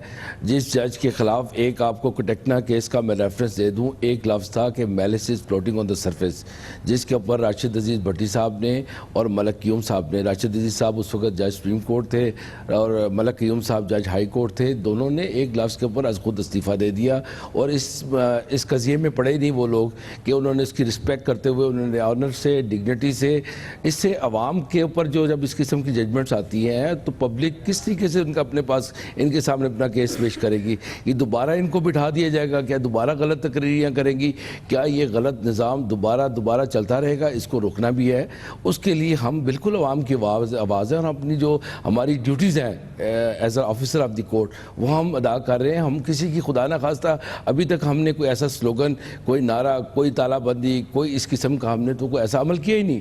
हमने इंतहाई कॉन्स्टिट्यूशनल तरीका इख्तियार किया। रेफरेंस फाइल करना हमारा कॉन्स्टिट्यूशनल हक है। उसके अंदर जनरल बॉडीज़ को बुलाना हमारी बॉडीज़ उसमें परमिट करती हैं, हम उसमें बुला सकते हैं, डिस्कस कर सकते हैं। जजेस भी हमारे लिए मोहतरम है, हमारी बार्स में आए, हमारे से एड्रेस करें, हम हमेशा उनको खुश आमदीद कहते हैं। लेकिन खुदारा उसमें हमारे वकला की रिस्पेक्ट का ख्याल किया जाए और अवाम का ख्याल किया जाए। हमने अदारे खुद बनाए हैं 2007 से। लेकिन देखिए एक और बात अहम है जो जिसको मैं बार बार कह रहा हूँ कि पूरा अदालती निज़ाम और हमारा कानूनी निज़ाम के मसाइल हैं वक़ास साहब के। अब ये एक जानिब है बार और बेंच के दरमियान मसाइल, जजेस और वकला के दरमियान मसाइल। आप वकला खुद भी इतनी बुरी तरह से तकसीम है। आज का खुद इस्लामाबाद हाई कोर्ट का मामला आपके अंदर इंतशार की बहुत बड़ी एक का केस था, अलामत था। और इसके अलावा पाकिस्तान बार काउंसिल के इस वक्त मामलात है, तकसीम हुई है। सुप्रीम कोर्ट बार एसोसिएशन के अपने मसाइल हैं। ये वकला खुद आपस में अमलन गुत्थम गुत्था है।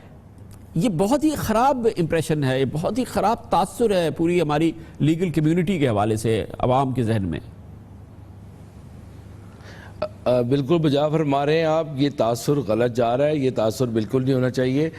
लेकिन आज के हवाले से मैं आपसे गुजारिश करूं कि एक कसीर तादाद में 505 की जो तायद है एक रेजोल्यूशन की, बहुत बड़ी तायद होती है। इसके अंदर हमारा पूरा हाउस शामिल था, 1000 से ज़्यादा वकला शामिल थे। उसमें जब एक इंटरवल आया उसके दौरान एक बदमज़गी होगी। पहले उन्होंने हमारे कैमराज को रोक दिया था, गेट से अंदर नहीं आने दिए जा रहे थे। रजिस्ट्रार साहब को हमने रिक्वेस्ट की कि रजिस्ट्रार साहब ये हमारी बार के प्रोग्राम्स हैं, हम मीडिया को रिस्पेक्ट देना चाहते हैं, इनको बाइज़्ज़त तरीके से हम साथ रखते हैं अपने, प्लीज़ अलाउ देम। वो अंदर आए। फिर एक आधा को जो क्लिप इस तरीके से बन जाता है वो एक चीज़ पोर्ट्रे करता है अजीब सी सूरत हाल को।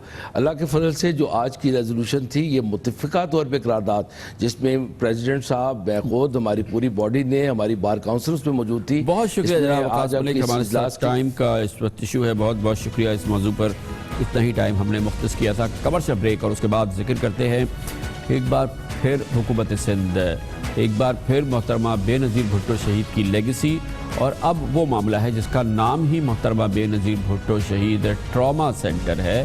ट्रॉमा सेंटर आप अंदाज़ा लगा सकते हैं, बदतरीन इमरजेंसी से, मेडिकल इमरजेंसी से निपटने के लिए इदारा कराची के सिविल हॉस्पिटल में बनाया गया। इफ्तिताह इसका हो चुका है 7 महीने पहले, और माफ़ी जगह 11 महीने पहले, और अभी तक ये चल नहीं पाया है। हुकूमत सिंध की नाअहली की एक और रोती हुई तस्वीर आपको दिखाएंगे छोटे से वक्फे के बाद।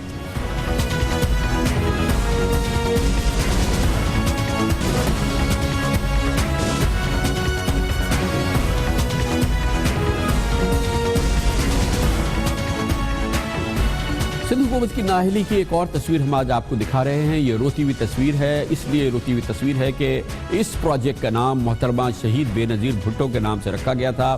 सिंध के साबिक वज़ीर आला जनाब सैयद क़ायम अली शाह ने इसकी इब्तिदा की थी और इसका इफ्तिताह हो चुका है। इस प्रोजेक्ट का इफ्तिताह आज से 11 माह कबल दिसंबर के महीने में जनाब बिलावल भुट्टो जरदारी कर चुके हैं। 23 दिसंबर को उन्होंने ये इफ्तिताह किया था। ये बहुत बड़ा प्रोजेक्ट इसको बताया गया था। पीपल्स पार्टी ने कहा कि उसने जो तरक्याती काम किए उसमें सबसे शानदार काम यह है, लेकिन ये वो प्रोजेक्ट जिसको कि वो शाहकार प्रोजेक्ट कहते हैं, जिसका 11 महीने पहले इफ्तिताह हो चुका है, ये अब भी मुकम्मल तौर पर फंक्शनल नहीं है, ऑपरेशनल नहीं है, और ये अब भी उसी तरह से सिसक रहा है जैसा कि उस वक्त सिसक रहा था कि जब इसका इफ्तिताह कर दिया गया था। और इस वक्त इस इफ्तिताह के मौके पर संगीन मनाजिर देखने में आए थे, क्योंकि बिलावल भुट्टो जरदारी को इस इफ्तिताह के लिए लाया गया था। सिक्योरिटी के इंतजामात की वजह से पूरे अस्पताल को सील कर दिया गया था, इमरजेंसीज को सील कर दिया गया था, और इसी दौरान लियारी से आने वाली एक बच्ची की मौत हो गई थी।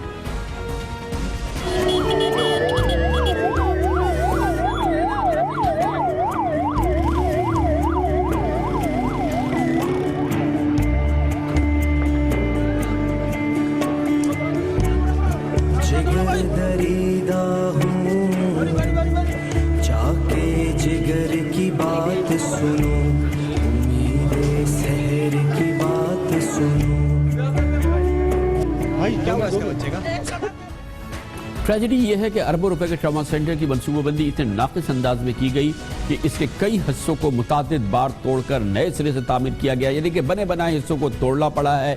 इसीलिए इस पर अब तक 6 अरब रुपए से ज़्यादा खर्च हो चुके हैं, और ये तोड़ फोड़ का सिलसिला आज भी जारी है। कहा यह गया था कि इंटरनेशनल स्टैंडर्ड का ट्रॉमा सेंटर है, मगर इसका ठेका यूनाइटेड कंस्ट्रक्शन नामी एक गैर मारूफ कंपनी को दिया गया, और ये कंपनी की क्या सूरत हाल हो सकती है ये भी हम आपको दिखाएंगे इस खुसूसी रिपोर्ट में, जो कि इस शहीद बेनज़ीर भुट्टो ट्रॉमा सेंटर के हवाले से कराची के सिविल अस्पताल में बनाई हमारे नुमाइंदे खुसूसी मसूद रज़ा ने। ये शहीद मोहतरमा बेनज़ीर भुट्टो ट्रॉमा सेंटर है, जिसका संग बुनियाद 2009 में उस वक्त के वजीर आजम सैयद यूसुफ रजा गिलानी ने रखा। मंसूबे को 3 साल में मुकम्मल होना था, मगर 6 साल बाद गुज़िश्ता साल पाकिस्तान पीपल्स पार्टी के चेयरमैन बिलावल भुट्टो जरदारी ने इसका इफ्तिताह किया।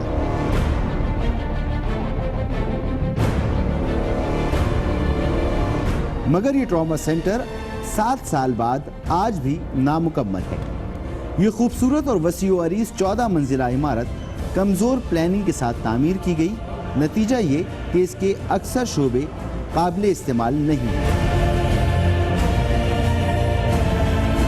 इस ट्रॉमा सेंटर की तामीर का ठेका एक ऐसी कंपनी को दिया गया जिसका इससे पहले इतने बड़े प्रोजेक्ट का कोई तजुर्बा नहीं है। हमारे पास छोटे छोटे कॉन्ट्रैक्टर है, पेटी ठेकेदार है जैसे होते हैं, मिसाल टाइल के अलग ठेकेदार है, प्लम्बिंग का अलग है, HVAC का एयर कंडीशन का अलग है, इलेक्ट्रिक का अलग है। तो ऐसे हम लोगों ने उनसे ये सारे कंप्लीट कॉन्ट्रैक्ट हम लोगों ने किए। अच्छा, कितने का कॉन्ट्रैक्ट था आपका? हमारे टोटल कॉन्ट्रैक्ट जो था हम लोगों ने शुरू में कॉस्ट किया था 1.5 अरब का था। अब कितने तक का पहुँच गए? अब तो 2.5 तक मेरे ख्याल से पहुँच गया। तो 2.5 अरब में ये बिल्डिंग खड़ी हो गई? ये हम लोगों ने खड़ी कर दी। इतना बड़ा प्रोजेक्ट हम लोगों ने नहीं बनाया, हमारा फर्स्ट प्रोजेक्ट था। इसके बाद अभी हम लोगों ने सिंध सेक्रेटरीट लिया। इसके बाद सिंध सेक्रेटरीट? हाँ, वो 2.5 अरब तक ठेका है हमारा। 2.5 अरब का जी है। इस ट्रॉमा सेंटर के 18 में से 4 ऑपरेशन थिएटर काबिल इस्तेमाल हैं। आंखों का शोबा सिविल अस्पताल से यहाँ मुंतकिल कर दिया गया है, जो जुज़वी तौर पर काम कर रहा है। वेस्कुलर सर्जरी और लेबॉर्ट्री के शोबे भी जुज़वी तौर पर काम कर रहे हैं, जबकि नेरो, बर्न्स और बच्चों के इलाज का शोबा और कई दीगर शोबाजात ताहाल गैर फ़ाल हैं। 14 मंजिला इमारत में 3 मंजिलें पार्किंग के लिए मखसूस हैं, जबकि 3 मंजिलें अब भी ज़ेरे तामीर हैं। हेलीपैड भी इन्हीं में शामिल हैं। जो शोबे काबिल इस्तेमाल बना लिए गए हैं, उनमें बड़ा मसला वर्क फ्लो का है, जिसका इजहार यहाँ काम करने वाले डॉक्टर्स भी करते नजर आते हैं। ओटी पूरा शिफ्ट नहीं हुआ है और अभी मेडिकेशंस वगैरह के प्रॉब्लम्स यहाँ हैं। इसी तरह जो इमरजेंसी में पेशेंट्स आते हैं उनको प्रॉपर केयर करने के हवाले से यहाँ ओटी ऑपरेशनल नहीं है। तो बेसिक आंखों की पैथोलॉजीज़ हैं उनकी तो ट्रीटमेंट हो जाती है, लेकिन कोई ट्रॉमा केस हो या कोई हो वो यहाँ नहीं हो सकता ट्रीटमेंट। इस जदीद ट्रॉमा सेंटर के फाल ना होने में एक बड़ा मसला काबिल अमले की अदम दस्तयाबी है। अस्पताल के नर्सिंग शोबे के लिए जिन 2500 उम्मीदवारों की दरख्वास्तें मौसूल हुई, उनमें से सिर्फ 150 उम्मीदवार NTS का इम्तिहान पास कर सके। ट्रॉमा सेंटर के लिए स्पेशलाइज्ड डॉक्टर्स भी दस्तयाब नहीं हैं। किस्मती से 2013 में जिससे ट्रॉमा सेंटर को मुकम्मल होना था, 2016 ख़त्म हो रहा है और ये ट्रॉमा सेंटर अभी तक पूरी तरीके से नहीं चल सका, पार्शली चल रहा है। ये इसी तरह से है कि गुज़िश्ता 11 साल में तकरीबन 2 दर्जन के करीब अस्पताल, जिन्हें हम स्टेट ऑफ द आर्ट अस्पताल कहते हैं, कराची में तामीर तो किए गए, लेकिन कहीं स्टाफ हायर नहीं हुआ, कहीं मशीनरी नहीं लगी और वो अस्पताल भी नहीं चल रहे। 6 अरब रुपए की लागत इस पर सर्व की गई है। अगर ये अस्पताल नहीं चला तो ये बहुत बड़ा फेलियर होगा, और अगर ये चला और अच्छी तरह से चला तो सिंध हुकूमत का बहुत बड़ा कारनामा होगा। प्रोग्राम दुनिया कामरान खान के साथ के लिए मसूद रजा, दुनिया न्यूज़, कराची। इस पर बात करते हैं मामला क्या है, और इसके लिए हमने दरख्वास्त की है, हमें ज्वाइन किया है जनाब डॉक्टर सईद कुरैशी ने, जो कि चेयरमैन हैं ट्रॉमा सेंटर के। डॉक्टर साहब, 2009 में तो इसका फाउंडेशन स्टोन रखा गया, ठीक है, 6 साल लगे, 2015 में 11 महीने पहले बिलावल भुट्टो जरदारी इसका बाकायदा इफ्तिताह कर चुके हैं। आज तक ये फुल्ली फंक्शनल नहीं है, फुल्ली ऑपरेशनल नहीं है, आखिर मसला क्या है? इफ्तिताह इस सेंटर का 23 दिसंबर 2015 पे हुआ था, और उसके बाद हमें इम्कान था कि हम मार्च अप्रैल के शुरू में इसको फुली तो नहीं, ये हमने प्लान किए थे फ्लोर्स वो फंक्शनल हो जाएंगे, लेकिन अनफॉर्चुनेटली हमें प्रॉब्लम ये हुआ कि एयर कंडीशनिंग सिस्टम जो था हमारा, उसमें कंडेंसेशन होने लगी और बाकायदा पानी की तरह पानी बहने लगा, और उसको जो उसकी डिज़ाइन में जो फॉल्ट्स थे उनको डायग्नोज करते करते ये अब जाके आज सुबह हमारे जो ऑपरेशन थिएटर का फ्लोर है वो सारे का सारा उसमें एयर कंडीशनिंग करेक्ट हुई है। हमारे जो ओरिजिनल कंसल्टेंट्स थे HVAC के, वो इसको डायग्नोज नहीं कर सके और हमें दूसरे कंसल्टेंट्स को बुलाना पड़ा कि वो आके बताएं कि इसको किस तरह से सही किया जाएगा। कौन जिम्मेदार है, कौन है ये इस पूरे मिसमैनेजमेंट का, इस तबाही का जिम्मेदार? 2.5 अरब का मंसूबा, 6 अरब ऑलरेडी हम खर्च कर चुके हैं हुकूमत सिंध इस पे, और कौन इसके कॉन्ट्रैक्टर्स हैं? जो मेन कॉन्ट्रैक्टर है उससे हमने बात की है, माफ़ कीजिएगा, हमें नहीं लगता कि उन्हें कुछ भी आगाही है कि वो क्या काम कर रहे हैं, उनका कोई एक्सपोजर इस किस्म का, कोई एक्सपीरियंस है इस तरह का। किसकी जिम्मेदारी है इसमें फिक्स की गई है, किसको इस पर सज़ा दी गई है, क्या किया गया है, अकाउंटेबिलिटी कहाँ है इसकी? देखें, इसमें तो मल्टीपल फैक्टर्स हैं इसमें, उसमें ठेकेदार खुद भी है। ठेकेदार खुद ने तो हॉस्पिटल्स बनाई हैं, वापडा की हॉस्पिटल हैदराबाद में बनाई है, और उसमें भी उसने एयर कंडीशनिंग वगैरह वही था रिस्पॉन्सिबल वहाँ पे। और जो C1 ग्रेड का ये कॉन्ट्रैक्टर है, ये एयरपोर्ट्स का भी, क्वेटा एयरपोर्ट का भी यही कॉन्ट्रैक्टर है, तो वहाँ तक तो सही है। लेकिन हमारे पास प्रोजेक्ट डायरेक्टर भी हैं किसके प्रोजेक्ट के, जो कि इंजीनियर हैं, और वो बेसिकली सुपरवाइज़ कर रहे थे। लेकिन मेन जो प्रॉब्लम है स्ट्रक्चर में, हमारा प्रॉब्लम नहीं हुआ है, स्ट्रक्चर तो सॉलिड स्ट्रक्चर है इस बिल्डिंग का। इसी में प्रॉब्लम, मेजर प्रॉब्लम जो हमें हुआ है इसमें एयर कंडीशनिंग में हुआ, और कुछ हद तक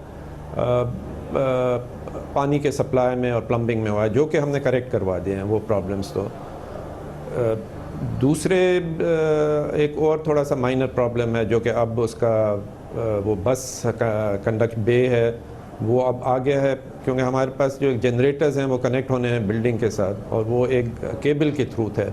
अब जब वो केबल को ले करने की कोशिश की गई तो मालूम पड़ा कि ये ट्विस्ट ही नहीं हो सकती है यहाँ पे इस स्पेस में। तो उसको भी, लेकिन अब वो करेक्ट हो गया है। बहुत बहुत शुक्रिया doctor Saeed Qureshi, chairman trauma centre हमारे साथ थे। इसीलिए हमने कहा शुरू में कि ये है हुकूमत सिंध की आज की रोती हुई नाअहली की तस्वीर। रोज़ाना हम कुछ ना कुछ आपको नाअहली की तस्वीर दिखाते हैं। ये कराची का मामला है और सबसे अहम मामला ये है कि जनाब सैयद कायम अली शाह के हवाले से कहा गया उनकी गवर्नेंस के इशूज़ थे, उनकी डिलीवरी के इशूज़ थे। सैयद मुराद अली शाह को भी अब 4 महीने हो गए हैं, मगर उनके बावजूद भी ये ट्रॉमा सेंटर जिसका नाम शहीद बेनज़ीर भुट्टो है इस हालत पर है जिसको हम कह रहे हैं कि सिसक रहा है। खबर से ब्रेक और उसके बाद जिक्र करते हैं डोनाल्ड ट्रंप अमेरिका के सदर मुंतखब हुए, लेकिन बाज़ लोग इतने नाराज़ हुए और शायद बहुत कम हुआ होगा अमेरिका में कि 25 शहरों में लोग हज़ारों की तादाद में सड़कों पर निकल आए और उन्होंने डोनाल्ड ट्रंप के खिलाफ नारे लगाए।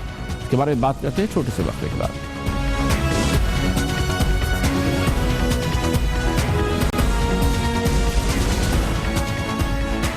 बहुत दिलचस्प मनाज़िर टेलीविजन स्क्रीन पर थोड़ी देर कबल नजर आए जब नौमुंतखब सदर डोनाल्ड ट्रंप व्हाइट हाउस गए और उन्होंने सदर बाराक ओबामा से मुलाकात की। ये वही बाराक ओबामा हैं जिन्हें डोनाल्ड ट्रंप अपनी इलेक्शन कैंपेन में कहते थे कि वो अमेरिका के शहरी ही नहीं हैं। ऐसा लगता है कि रद्द अमल था। आज डोनाल्ड ट्रंप की आमद के मौके पर व्हाइट हाउस में वो फ़ोटो शूट नहीं हुआ जो रिवायत है, जिसमें कि नौमुंतखब सदर और मौजूदा सदर एक साथ खड़े होते हैं, उनकी अहलिया एक साथ खड़ी होती हैं, तस्वीर खिंचाई जाती है। बाराक ओबामा ने वो उसको मनसूख कर दिया। 1.5 घंटे तक उन्होंने डोनाल्ड ट्रंप को समझाया कि अमेरिकी सदारत के हवाले से उनके पास कहने को क्या है और डोनाल्ड ट्रंप ने ये बात सुनी है। मगर दूसरी जानिब कल शब से जैसे ये बात सामने आई कि डोनाल्ड ट्रंप ये अमेरिकी सदारती इलेक्शन जीत चुके हैं। अमेरिकी वो शहरी जो डोनाल्ड ट्रंप के खिलाफ हैं, जिन्होंने कि हिलरी क्लिंटन को वोट दिया, जिनका ताल्लुक डेमोक्रेटिक पार्टी से होगा या उसके मानने वाले, एक गैर मामूली सूरत हाल के अंदर सड़कों पर निकल आए। अमेरिका के 25 शहरों में मुजाहरे हुए और ये मुजाहरे इंतहाई पुरशोर मुजाहरे थे। इसमें नारे लगाए गए। Washington, Chicago, Boston, San Francisco, Los Angeles, ये वो शहर शामिल थे जिसमें हज़ारों लोग सड़कों पर निकले हुए थे और ट्रंप की जीत पर चिराग पर नजर आ रहे थे। अमेरिकी अवाम में डोनाल्ड ट्रंप की इंतखाबी मुहिम के दौरान उनके दिए गए बयानात पर खौफ तो है, मगर उनकी पॉलिसीज़ पर अब गम गुस्से का इजहार है। इस पर हम बात करेंगे और इसके लिए हमें ज्वाइन किया है हमारे न्यूयॉर्क में मौजूद कॉरेस्पॉन्डेंट मुआविज सिद्दीकी ने। सिद्दीकी साहब, ये बड़ी एक गैर मामूली बात है कि 25 शहरों में लोग सड़कों पर निकल आए हज़ारों की तादाद में और उन्होंने डोनाल्ड ट्रंप की सदारत के खिलाफ पुरजोर एहतजाज किया। नौजवान है जो कहते हैं कि he is not my president Donald Trump के बारे में, और वो उस गम और गुस्से का इजहार सड़कों पे आके कर रहे हैं। तकरीबन 25 शहरों में अमेरिका के यहाँ मुजाहरे हुए हैं जिसमें आग भी जलाई गई है। अब तक ऐसी कोई रिपोर्ट नहीं आई कि डोनाल्ड ट्रंप के जो हामी हैं उन्होंने कोई रिएक्शन किया हो, क्योंकि सबसे पहले सुबह ही जब ये रिजल्ट आना शुरू हुए थे तो लोगों ने यही कहा कि जो 9 तारीख को क्योंकि ऐलान हुआ था, लोगों ने कहा कि एक 9/11 हुआ था, अब 11/9 अमेरिका पे हुआ है। यहाँ के जो नौजवान थे, उसके अलावा जो इमिग्रेंट्स थे, पहले तो वो बिल्कुल हैरान और परेशान रिजल्ट से रहे, उसके बाद अब गुस्से में। बहुत बहुत शुक्रिया मुआविज सिद्दीकी हमारे साथ थे। इसके साथ ही हमारे आज के प्रोग्राम का इख्तिताम होता है। कल आपसे फिर मुलाकात होगी। कल तक के लिए कामरान खान को इजाज़त। अल्लाह हाफिज़ नासिर।